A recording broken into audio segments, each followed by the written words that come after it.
Magandang umaga mga kaibigan. Dito tayo mga kaibigan sa mini backyard farm natin.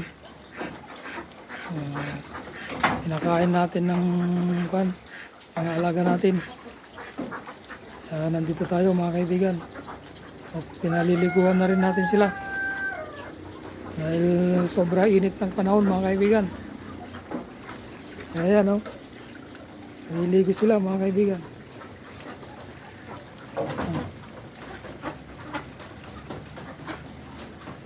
Naliguan natin sila para medyo fresh sila.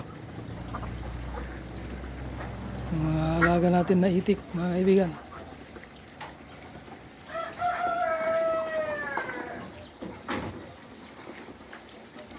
Maraming salamat mga kaibigan sa panonood ng aking mga reels at videos at photos. Hanggang sa muli, bye bye and God bless all.